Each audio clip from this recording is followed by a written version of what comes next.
Yeah, there you go. You have been silent. Okay, I am so sorry. I will just repeat everything I said. Apparently, I was muted. I was muted for the last couple of minutes. So, hello, welcome to Book of Hours. Thank you for joining. Sorry about the long um, introduction with no audio, but I want to thank you for joining us today. Typically, what we do is we go live around 10 o'clock um, every Friday, and I read from David Rogers Webb's book called The Great Taking, and that's 10 o'clock Central Time. So that would be 11 o'clock if you're on the East Coast, or it would be 8 o'clock if you're on the West Coast. So. And I'm usually online for about an hour. One of the things that I like about these particular broadcasts that I do every Friday is that is that it's there's no audios. And thank you, Coag Music, for saying that. I love your channel, by the way. I often listen to your channel while I'm, going about, my life. Sometimes I put my earbuds in when I'm walking around and listen, and I love what you do. So thank you for that comment. And that brings me to the point that I'm making, which is that I had a follower tell me recently that she was listening to one of the broadcasts, and she was also doing some gardening. She's like, I was listening to you while I was pulling up weeds. So I love hearing that. I think that, now that we're in the year of the dragon, I think that what, one concept that we have been really supportive of and really trying to inspire in people is to focus on your own life, focus on, getting your house in order, maybe step back a little bit from social media, step back a little bit from your electronics. Obviously, we're still here managing this platform. Obviously, I'm still here, offering insight and writing and putting things on the blog and all that stuff. But there's also a nice balance, at least on our end. I mean, tomorrow we're going out. We're going to be out most of the day. Sunday, we are going to connect with somebody, a friend of ours who lives in Estonia. We try to, at least a couple of times a year, we try to connect with him through Skype.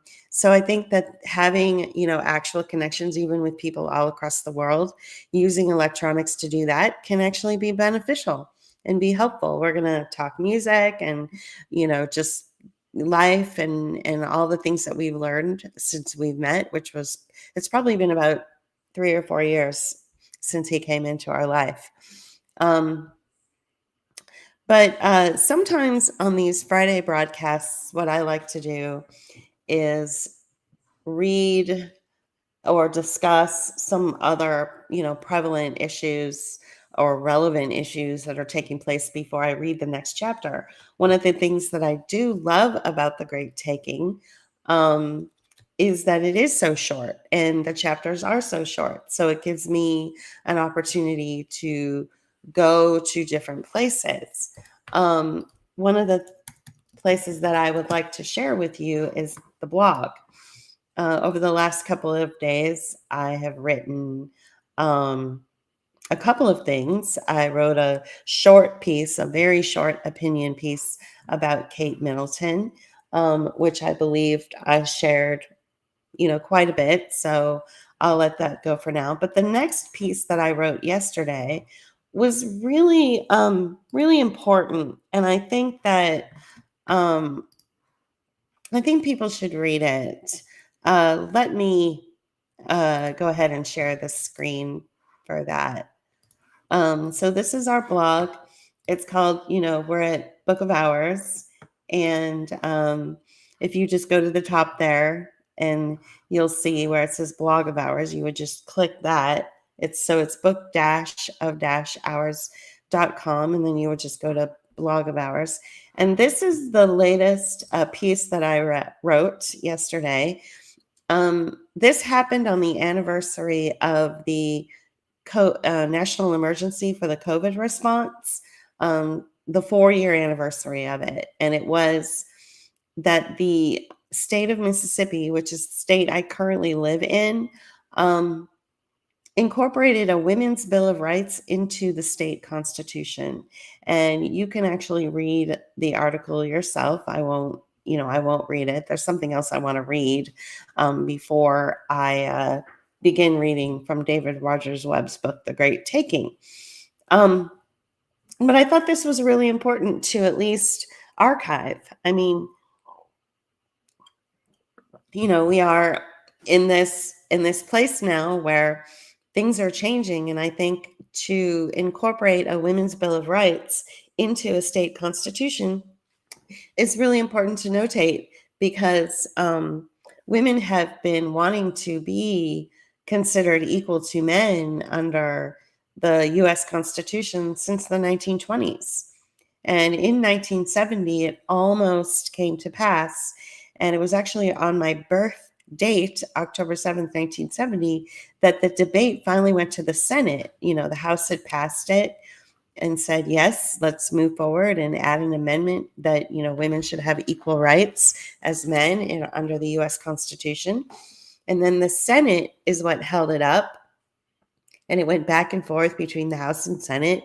And it just kind of fizzled away, and it was never brought back up again, because another landmark case that was brought to the Supreme Court sort of overshadowed it, and that was Roe v. Wade.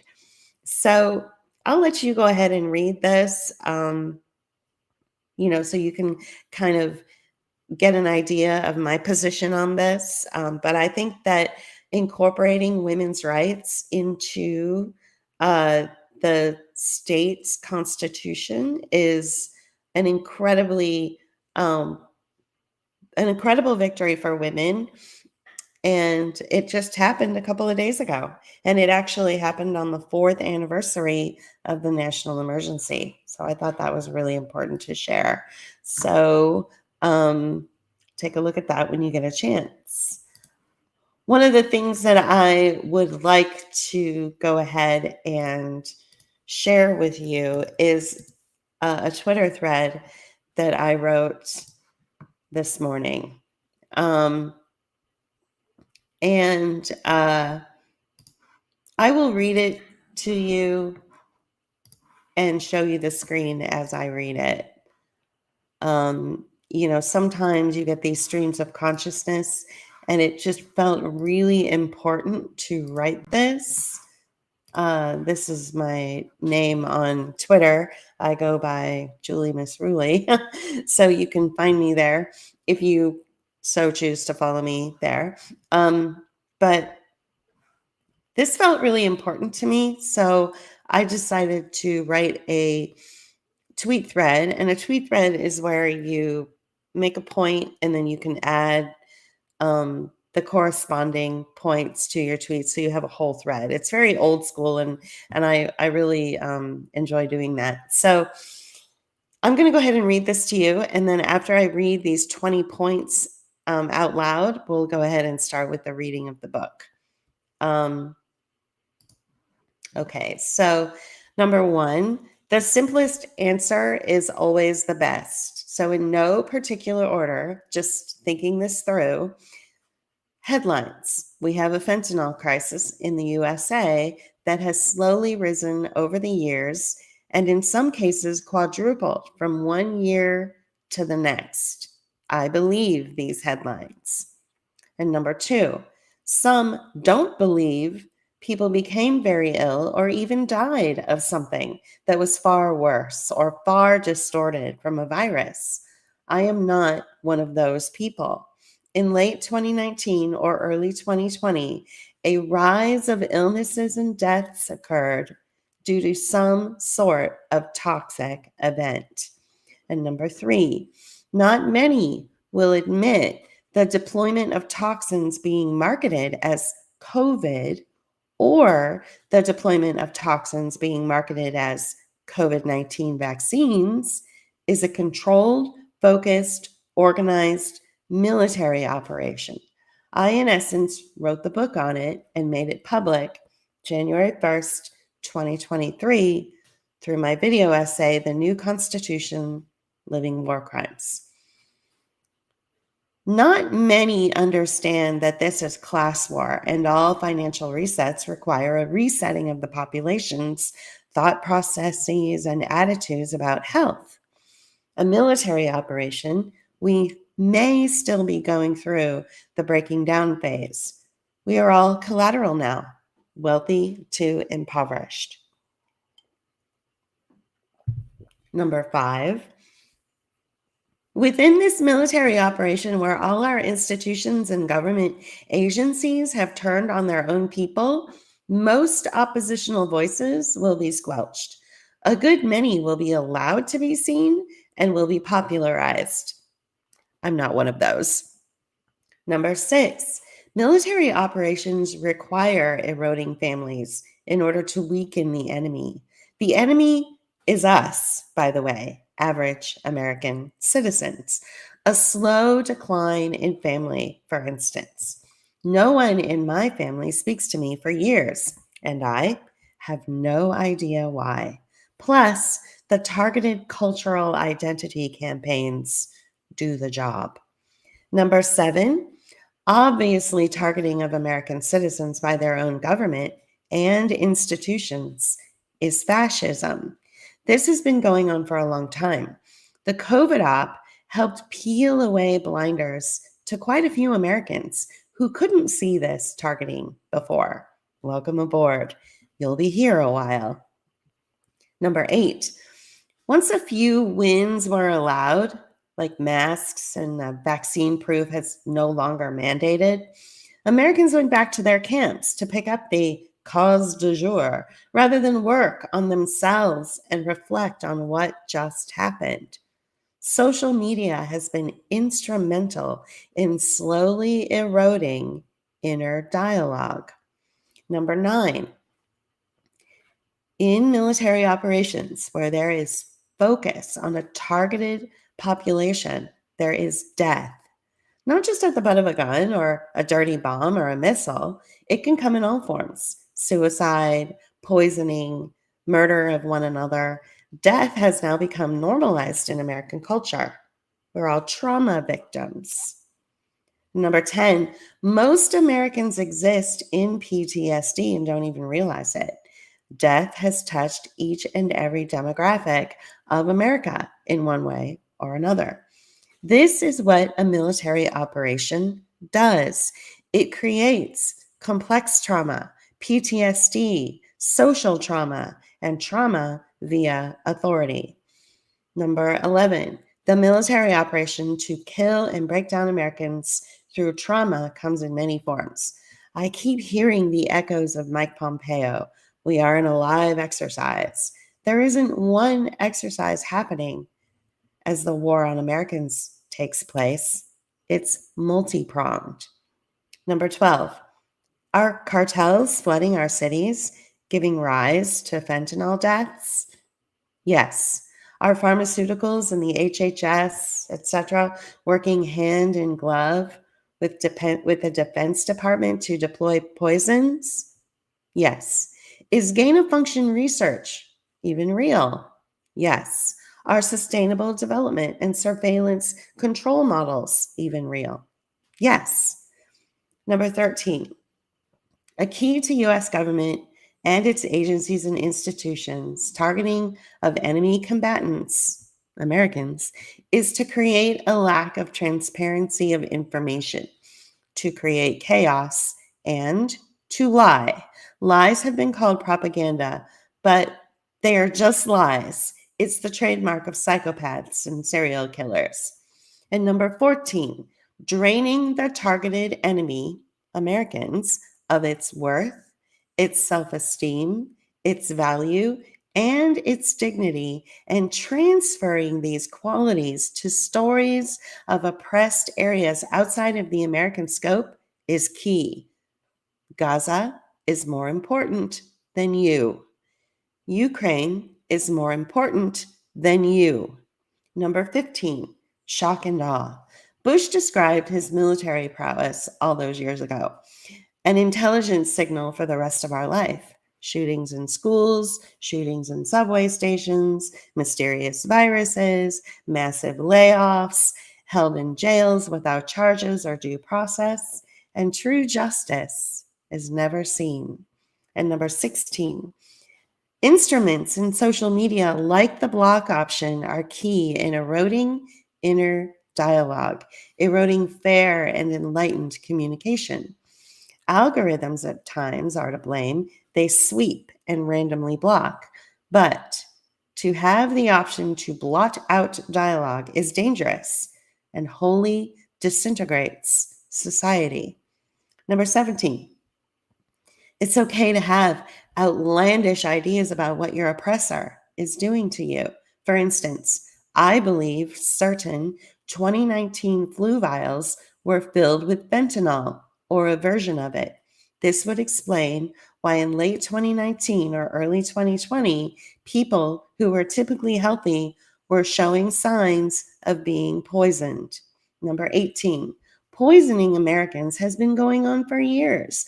Toxins are released in skies, foods are filled with additives and poisons, waters are corrupted, and even our clothes are made with toxic materials. Government, its institutions, have the means to create a vibrant society, but they invest in death. Why? Number 19, while the government and its institutions systemically attempt to destroy our natural inclination to love, friendship, relationship, vibrancy, and dignity, they do what narcissists do. They slowly undermine us and convince us we are to blame. Plastic straws kill the whales, for instance.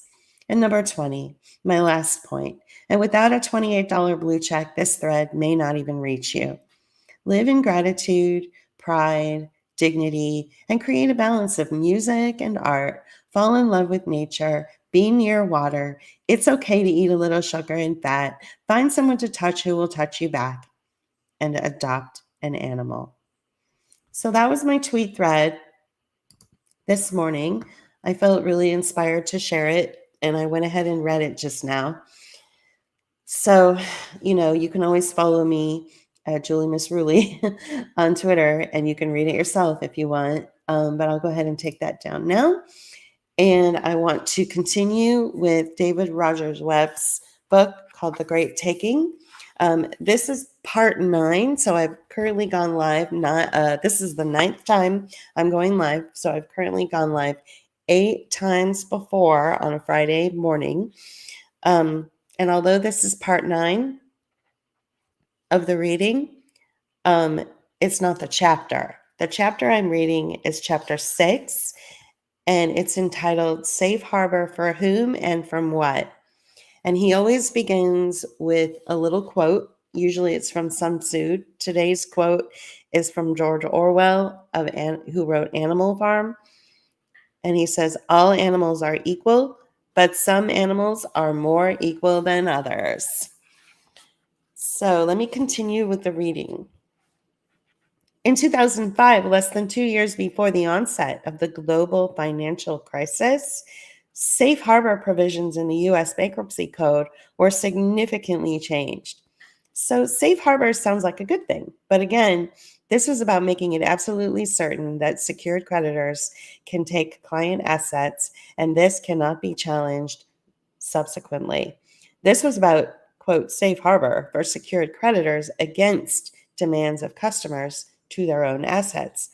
And here are some explanatory excerpts from the online article, The Effect of the New Bankruptcy Code on Safe Harbor Transactions. On October 17, 2005, the provisions of the Bankruptcy Abuse Prevention and Consumer Protection Act of 2005 became effective, amending various provisions of the U.S. Bankruptcy Code. Of particular significance are the provisions of the 2005 Act that address the bankruptcy treatment of various safe harbor transactions, such as forward contracts, commodity contracts, repurchase agreements, and securities contracts. Historically, under U.S. Bankruptcy Code, a bankruptcy trustee could avoid transfers, i.e., force disgorgement or repayment, if The transfer was constructively fraudulent, i.e., less than reasonable equivalent value was received, and the debtor in bankruptcy was insolvent or became insolvent as a result of the transfer, or was engaged in business for which the debtor had unreasonably small capital or intentionally incurred debt beyond his ability to pay, or made such transfer to or for the benefit of an insider, or the transfer was made within 90 days of a bankruptcy filing, 1 year if the transferee was an insider.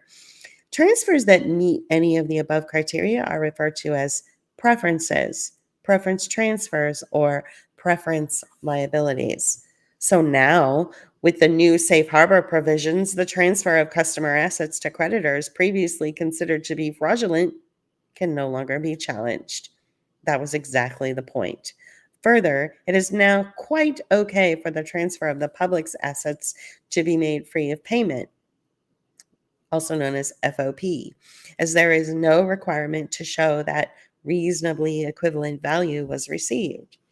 Stephen J. Lubin is the Harvey Washington Wiley Chair in Corporate Governance and Business Ethics at Seton Hall University and an expert in the field of corporate finance and governance, corporate restructuring, financial distress, and debt. Here are some excerpts from his book, The Bankruptcy Code Without Safe Harbors. Following the 2005 amendments to the code, it is hard to envision a derivative that is not subject to special treatment. The safe harbors cover a wide range of contracts that might be considered derivatives, including securities contracts, commodities contracts, forward contracts, repurchase agreements, and most importantly, swap agreements. The letter has become a kind of catch-all definition that covers the whole of the derivatives market, present and future. A protected contract is only protected if the holder is also a protected person, as defined in the bankruptcy code. Financial participants, essentially very large financial institutions, are always protected.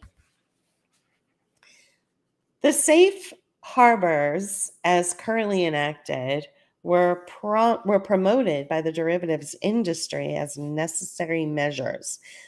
The system's risk arguments for the safe harbors is based on the behalf that the inability to close out a derivative position because of the automatic stay would cause a daisy chain of failure amongst financial institutions. The problem with this argument is that it fails to consider the risks created by the rush to close out positions and demand collateral from distressed firms. Not only does this contribute to the failure of an already weakened financial firm by fostering a run on the firm, but it also has consequent effects on the markets generally.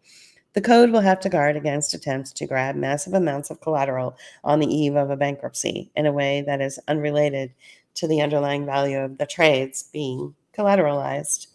The new safe harbor regime was cemented into case law with the court proceedings around the bankruptcy of Lehman Brothers. In the lead up to the failure, JP Morgan had taken client assets as a secured creditor while being the custodian for those client assets. Under longstanding bankruptcy law, this would clearly have been a constructively fraudulent preference transfer benefiting an insider. And so JP Morgan was sued by clients whose assets were taken. I will cite the following memorandum filed in defense of JP Morgan by the law firm Wachtel, Lipton, Rosen, and Katz with the U.S. Bankruptcy Court of the Southern District of New York. The purpose of the safe harbors from their inception has been to promote stability in large and inherently unstable financial markets by protecting transactions in those markets from being disturbed during a bankruptcy. As explained in the legislative history of the original safe harbor, quote, the financial stability of the clearing houses with often millions of dollars at their disposal would be severely threatened by exposure to avoidance claims, as well actions to avoid margin payments made by clearinghouses could set up a chain reaction of insolvencies among all other market participants, threatening the entire industry. Now, here's the decision of the courts. We can all guess what this is.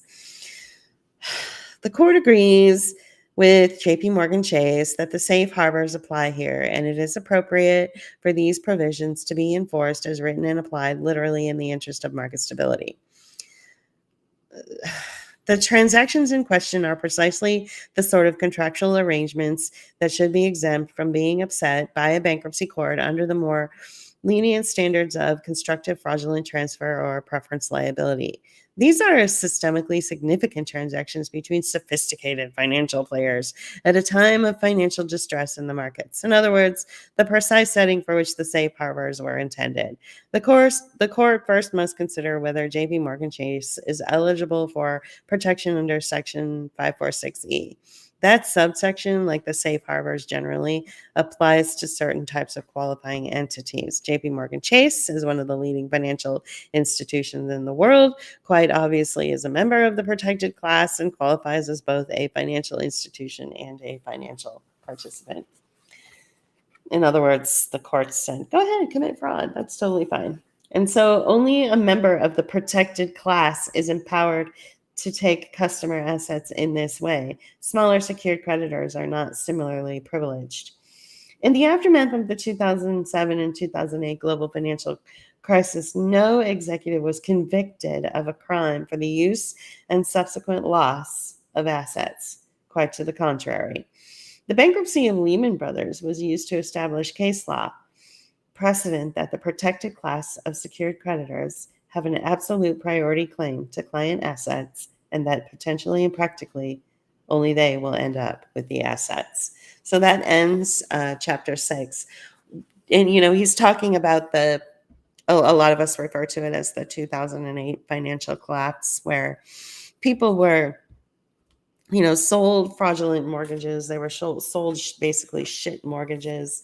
The market was shorted. And people lost their homes, and we had this, astronomical, colossal rise in homelessness at this time. People lost their pensions at this time. Everything was absorbed into basically, bailing out people like JP Morgan Chase. One of the things, though, there's this, sort of legend, this anecdotal legend that has been, sort of repeated, on the margins of society. It was rumored, and I totally believe this, that many heads of the big banks went, they were called into Obama's office. This happened, let's see, so the 2008 collapse happened prior to Obama. So this must have been, I guess, when they were still going through like the legal process, because Obama served in 2012 up to, let's see, 2012. Wait, someone correct me here. When did Obama serve? Was it 2008 to 2012 and then 2012 to 16? Right. So it was during his second term. Sorry, I went blank there for a minute. So it was during his reign from 2008 to 2012 that the banks went into his office, the heads of these banks, practically with their hat in their hands, which is a term for, we're about ready to get in trouble. And they were offering solutions to like sort of bail out the American public. They were saying, we did a bad thing. We know we committed waste, fraud, and abuse. We're so sorry. How can we help? Let's right this wrong. They had bank executives saying, we'll fire a bunch of people. We'll take the pay cuts. We'll take a hit for this waste, fraud, and abuse that we committed on the American population. Let's bail them out, to a certain extent. And Obama said, don't be silly. Obama bailed out the banks instead of the American people, even when the banks were saying, we don't bail us out. So, when some people say that Obama was one of the most disastrous things to happen to our, to our country, that's one story. That's just one story. So, they were ready with their heads in their hands. That's a phrase or a term that's used when people are feeling humble and know that they've done the wrong thing. So because that chapter was so short, and now that I've added that little bit of anecdote to it and given you some perspective, you can have that vision in your mind. Just think about it. Heads of banks piled into the Oval Office. I can easily imagine Obama, sitting on the edge of his desk, looking really casual. Hey guys, how's it going? Let's go to the club afterwards and have a steak or whatever. How's it going? Shaking hands and them saying, look, we know we've done wrong. We've made, this huge rise in the homeless population. We've really screwed people over. We know we did a bad thing. We committed fraud. We even had the Justice Department support us, what with this case with JP Morgan Chase that I just read about, right? And Obama said, don't worry about it. I got you covered. So must be nice, right? So we're in chapter 7. It's called the Central Clearing Parties. And the quote that he has at the top of this chapter is from Mr. Potato Head of Toy Story. Humpty Dumpty was pushed. So central clearing parties, or CCPs, again, when he says CCP and when I read it, that's what we're talking about. Central clearing parties. We're not talking about the Chinese Communist Party. Central clearing parties, or CCPs, take on counterparty risk between parties to a transaction and provide clearing and settlement for trades in foreign exchange, securities, options, and most importantly, derivative contracts. If a participant fails, the CCP, the Central Clearing Party, assumes the obligations of the failed clearing participant.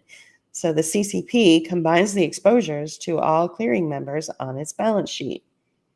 So is there a risk that the Central Clearing Parties might fail? Euroclear is an international central securities depository, or an ICSD, which was designed to channel customer collateral to CCPs, central clearing parties. And in 2020, Euroclear published an article discussing the possibility of failures of CCPs, regulating the risk of CCPs, in which we find the following remarkable statements of panelists at Euroclear's Collateral Conference. Let me get a sip of water.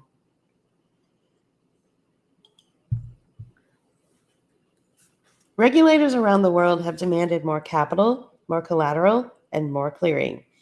And to a large degree, they now have what they wanted. And yet, despite the huge efforts undertaken by market participants, there are still two major concerns. The first is that financial regulations from different jurisdictions are not fully aligned with one another. And secondly, that the risks in the financial systems have been concentrated into central clearing counterparts. These two issues come together in the upcoming regulatory push to devise resolution and recovery regime for central clearing parties around the world. The EU's push to create a recovery and resolution regime for CCPs has also created tensions between the clearinghouses themselves and their clearing bank and asset manager members as to who should pay what in the event of a collapse of these critical market infrastructures. But for the EU institutions, the red line is that if a CCP fails, then the taxpayer will not be expected to pay. The last paragraph is a subterfuge, assuring that in the resolution, the secured creditors will immediately take the underlying assets. That is the plan, i.e., nationalization must not be allowed. So the report goes on. In whatever way the final text of the regulation is balanced, it does not detract from the fact that risk is now heavily focused within these institutions. One of the Euroclear panelists suggested that there is resistance to the ever-increasing march toward central clearing, as it is a risk management function, and functions do occasionally fail. Indeed, just because CCPs have not failed in the past, there is nothing to say there will not be a central clearing. What was it again? CCP? Can you guys remember? Central Clearing Party does not mean that there will not be a central clearing party crisis in the future. Let me pause there for a minute. Maybe I'm way off base, but this thing with Change Health,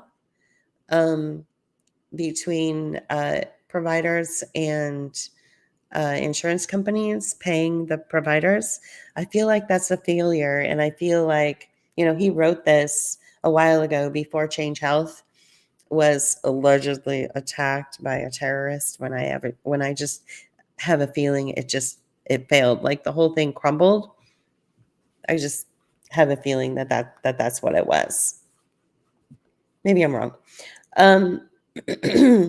Panelists were concerned that with the small capital base central clearing parties currently have, any recovery and resolution of a failing central clearing party will involve direct clearing members standing up to support them through a number of difficult actions for the firms involved. One of the key requirements of the draft paper will be a requirement for the central clearing parties to undertake scenario planning. It's kind of like with these, marketing campaigns around these, names of viruses that they deploy onto the population.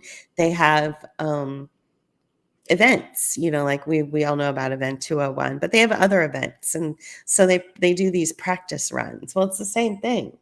So let me repeat that. One of the key requirements of the draft paper will be a requirement for the central clearing parties to undertake scenario planning.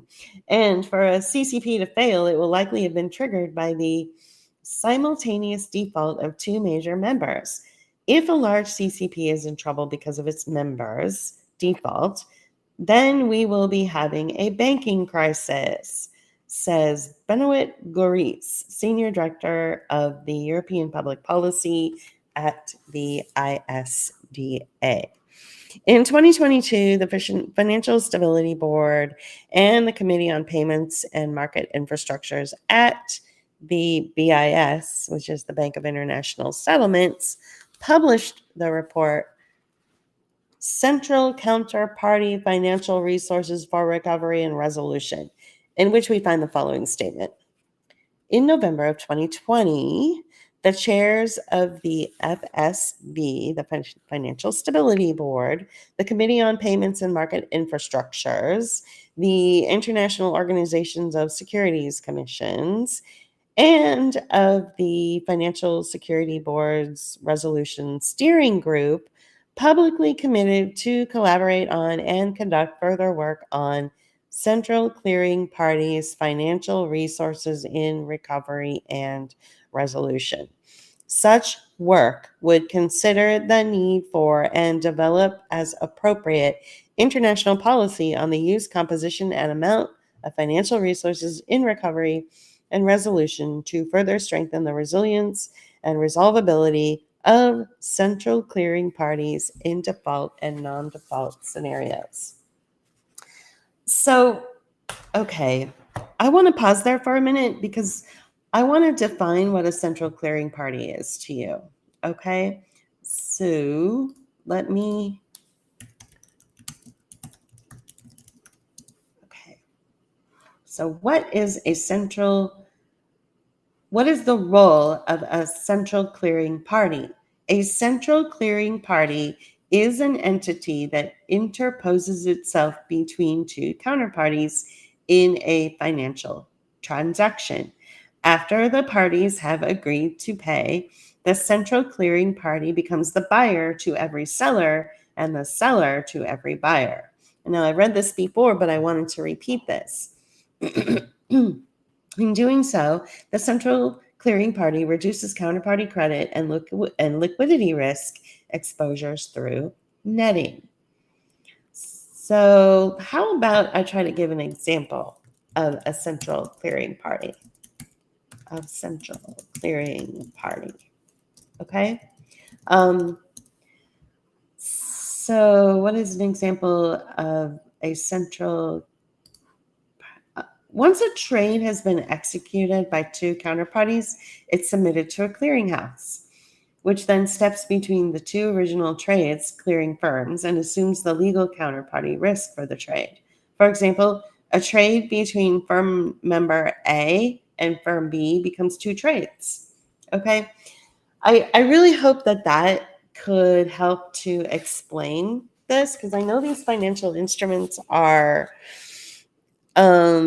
complicated and it's a world that you've never been in, but that's by design.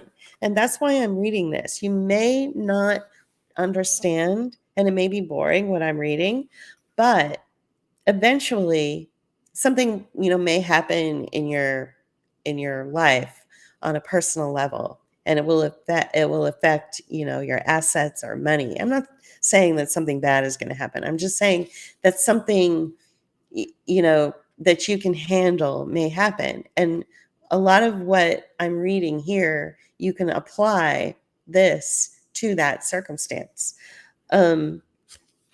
So let's see. Such work would consider the need for and develop as appropriate international policy on the use, composition, and amount of financial resources in recovery and resolution to further strengthen the resilience and resolvability of central clearing parties in default and non-default loss scenarios. So under the subheading, system-wide and contagion effects and interconnectedness, the same report says, because the scenarios were specific to each central clearing party, the results cannot be aggregated to simulate total losses at the level of the financial system for any particular scenario. Therefore, system-wide effects were not considered. The analysis did not take into account the underlying economic circumstances that could cause the simultaneous default of 4 clearing members at each of the 7 central clearing parties, the likelihood of such circumstances, or the potential impact of the same clearing members defaulting in multiple central clearing parties. Neither did the analysis endeavor to model second and later order effects of the scenarios that might result in wider market stress, including potential increases in margin requirements, liquidity pressure, and collateral scarcity. Finally, the analysis assumed that all non-defaulting participants continued to perform as they had committed to. Thus, this analysis provided by the Financial Stability Board of the Bank of International Settlements absolutely avoided contemplation of exactly what happens in a global financial crisis. The Depository Trust and Clearing Corporation operates 2 central clearing parties, both of which have been designated in the U.S. as systemically important financial market utilities. The following excerpts are from an article published by the Depository Trust and Clearing Corporation. With 3 deposit trust clearing corporations, clearing agency subsidiaries declared as systemically important financial market utilities, Posmontar, who is the head of the clearing agency services and global operations, said there has been significant effort and discussions this year to update the clearing corporations and the depositories' recovery and wind down plans. He asked panelist Stephen Peccia, the managing director of Recovery and Resolution Office, about the updated wind down rules, as well as some of the changes to the clearing agency loss allocation rules. The covered clearing agency standards require plans for orderly recovery and wind down, Peccia said. We would seek to wind down the failed entity and concurrently shift our services to a third party that has either stood up within the DTCC, which again is the Depository Trust and Clearing Corporation enterprise, or would be some other third party acquirer. What will happen is essentially a transfer of services. There would be some assignment of assets. There would be service agreements put in place between the failed clearing agencies as well as between the DTCC holding company and this new entity. Hopefully, this is something we will never have to do, but we do need to be prepared. As many of you know, what will drive this potentially happening may not be something we've seen historically, but the value comes in the planning. So, something which has not been seen before will drive the imperative to start up a new central clearing party, and they are planning for it to happen. The Depository Trust and Clearing Corporation has provided a video clip titled Perspectives on Central Clearing Party Risk Management, in which Murray Posmanter makes the following statement. We believe the level of capitalization of a central clearing party is a key component of its overall resiliency. Central clearing parties must be sufficiently capitalized in order to withstand losses from both member default and non-member default loss events. In response to this, we have implemented a comprehensive capital framework to effectively measure and mitigate risk and to support the resiliency of the Depository Trust and Clearing Corporation and our subsidiaries. So what then is the capitalization of the Depository Trust and Clearing Corporation? This is an expert from its consolidated financial statements as of March of 2023.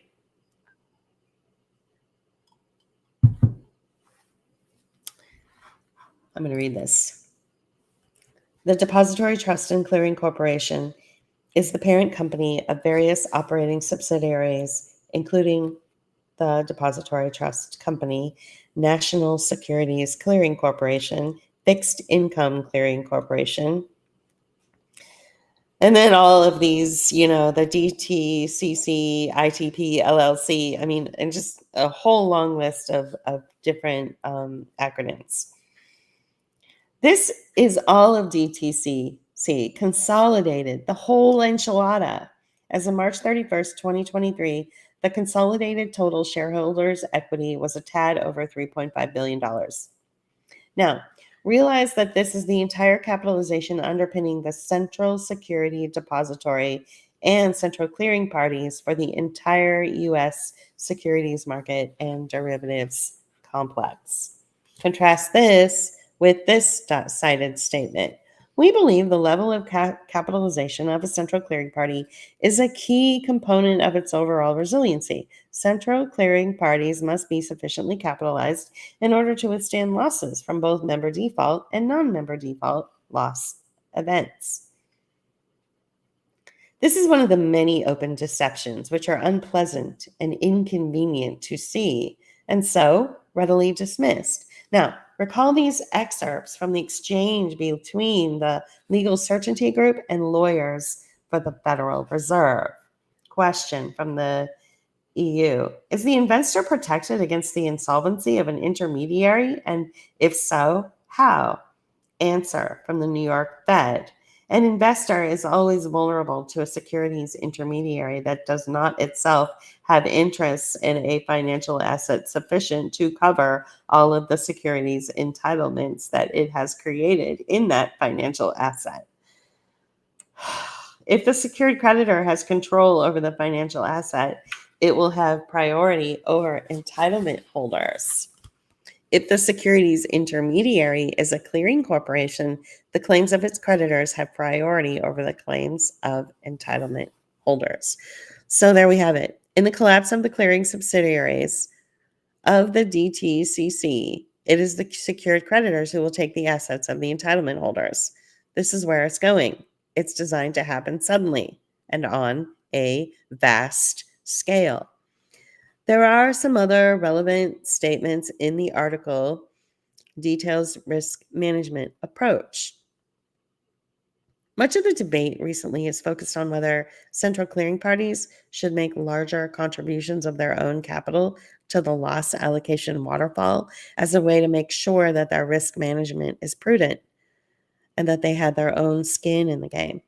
An argument could be made that CCPs are publicly traded and may potentially not be aligned with the interests of owners and shareholders who also use its services.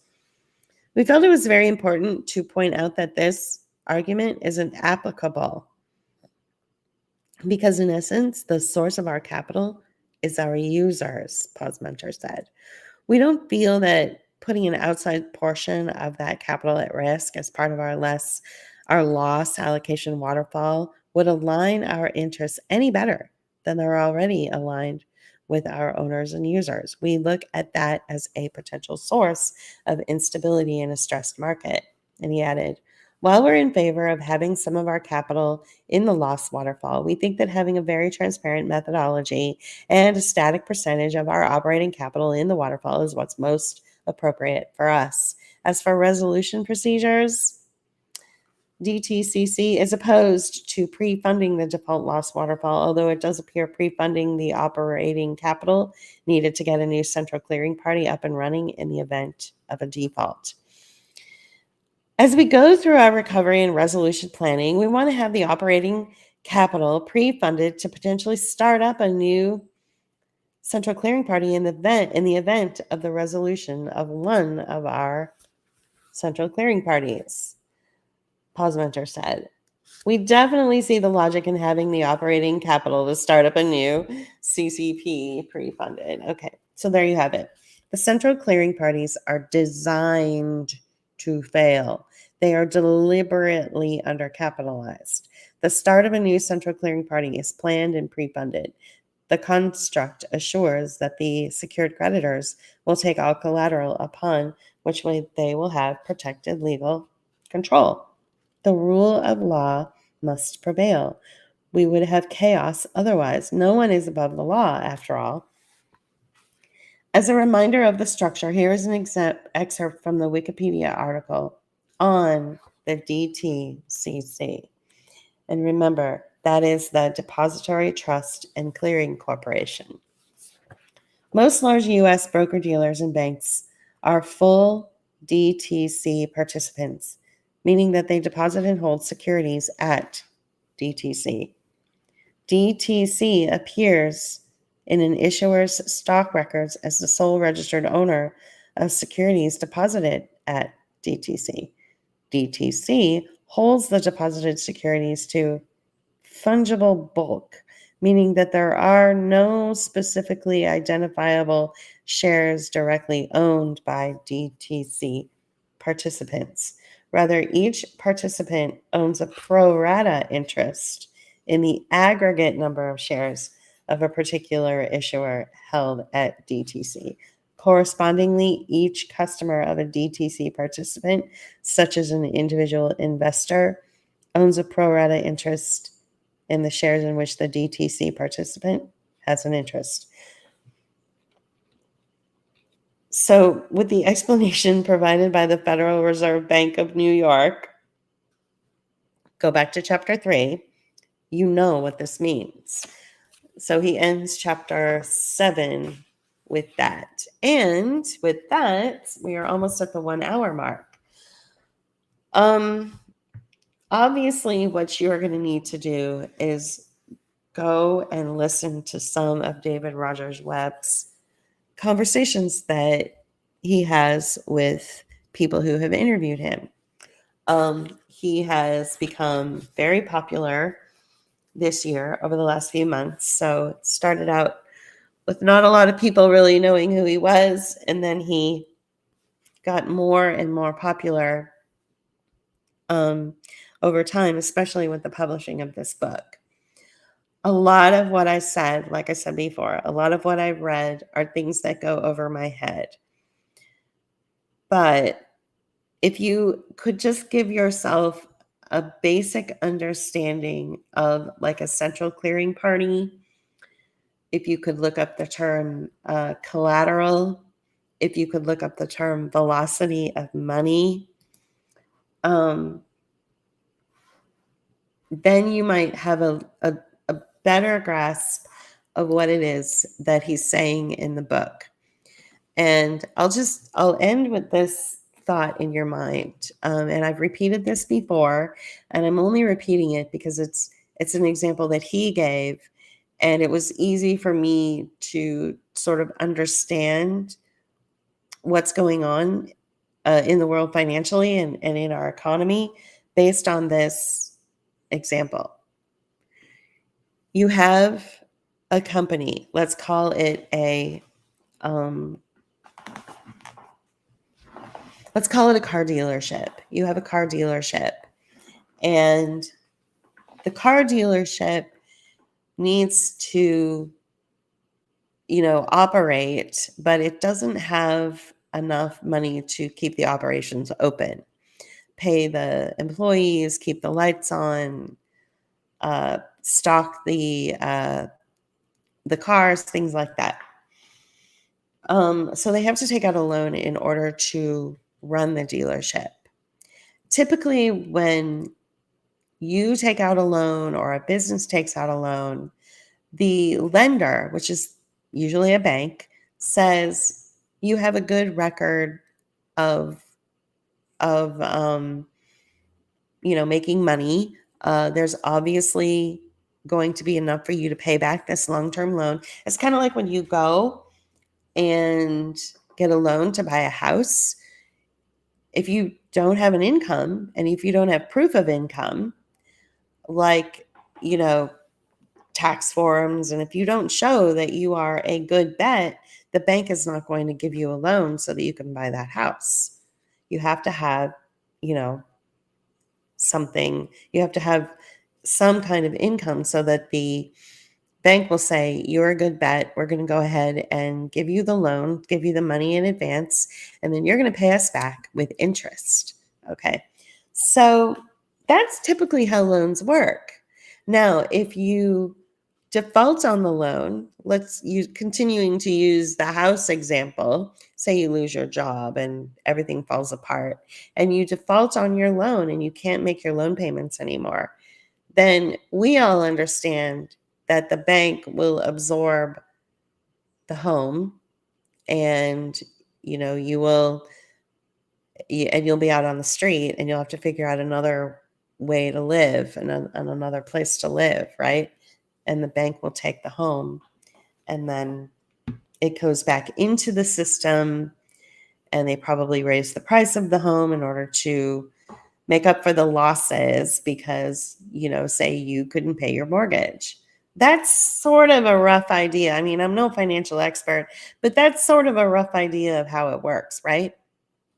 Well, in the scenario that David Webb is trying to explain to people, there are all these financial instruments at play that make it so that if, let's going back to the example of the car dealership, that if the car dealership defaults on its loan and it's like, look, I haven't been selling any cars, I can't keep my business open, I can't pay you, I'm so sorry, like, I've got to close the business. And so usually it's typically like that's the end of the story, right?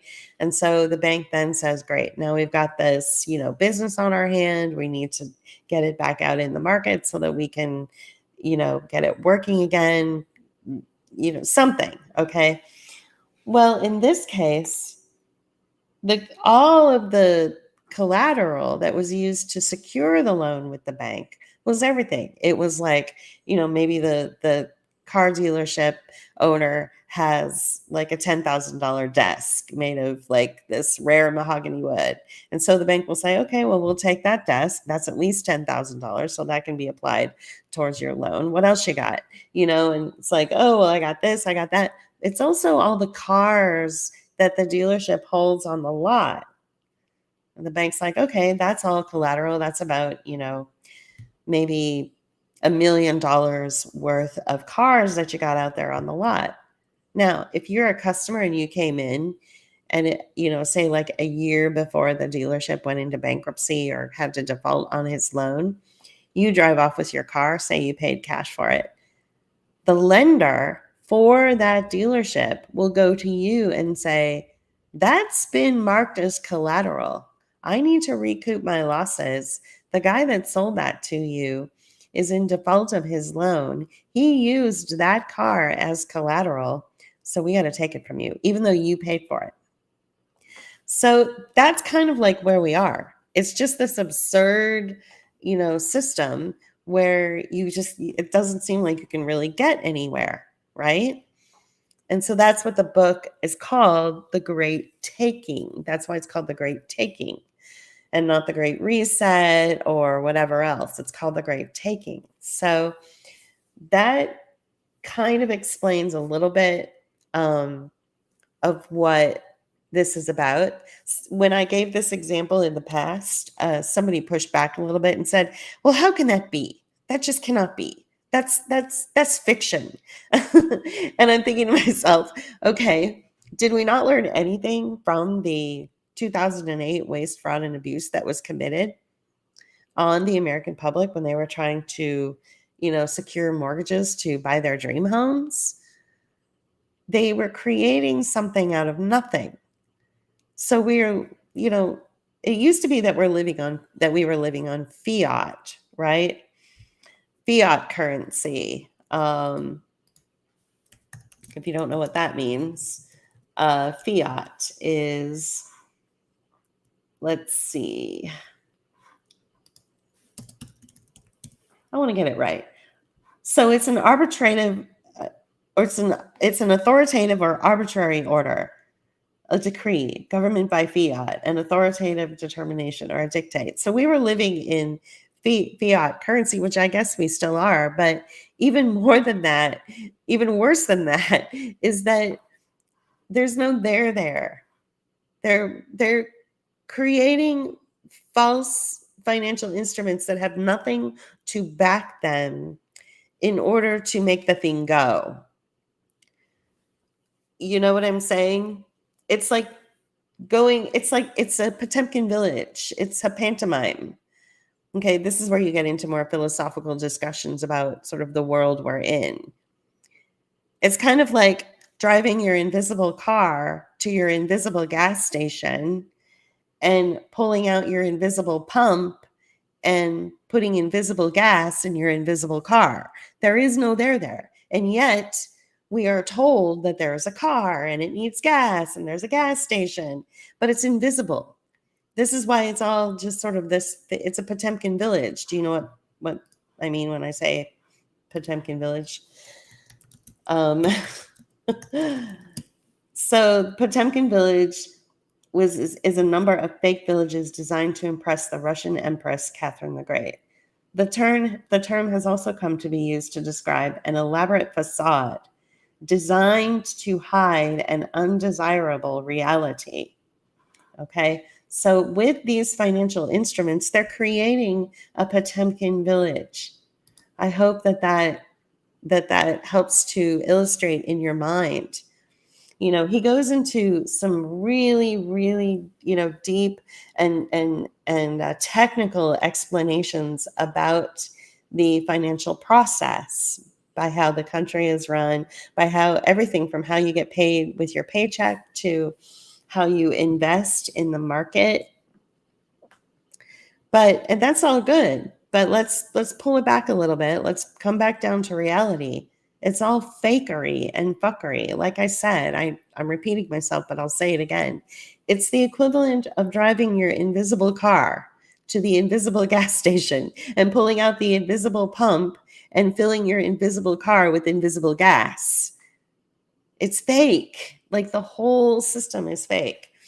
So, and it used to be that we were angry at our financial system because we felt it was like blood money, because we were, invading other countries for oil, and people died, and then we were stealing the oil of other countries in order to prop up our own economy. Okay, an oil-based economy, and then we transferred to a tech-based economy, right? And everybody would, shake their fists and say, this is wrong. It's worse than that. It's so much worse than that. So it's one of the reasons why they needed the COVID experience and the COVID operation to do this sort of strange maneuver from this Potemkin village and somehow, weasel their way out of it. And through that, it's going to be through debt and collateral and these bizarre financial instruments that protect just the very few, and even not even protect the very few, but protect the very few of the very few.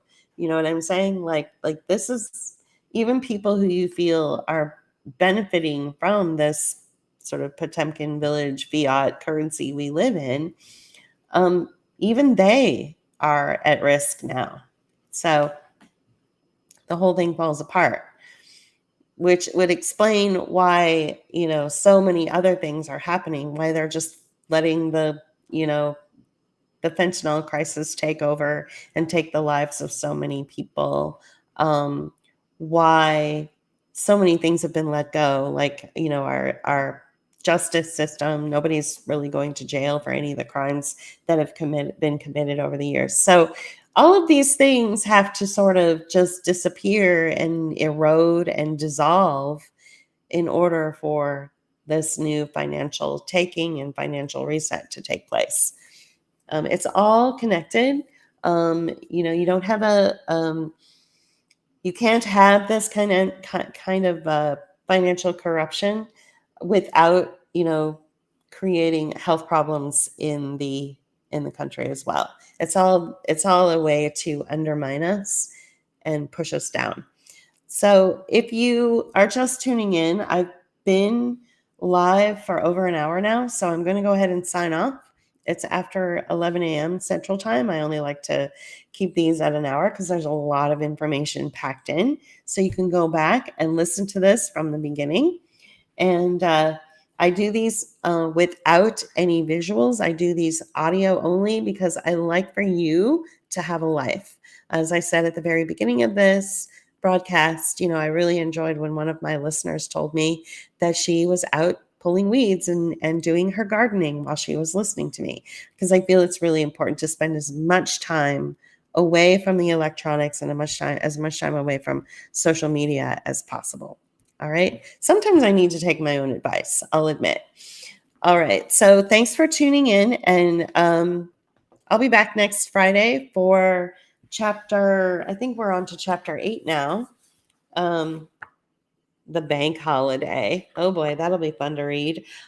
So tune in next time. Thanks, guys. Have a great afternoon and a great weekend. Bye.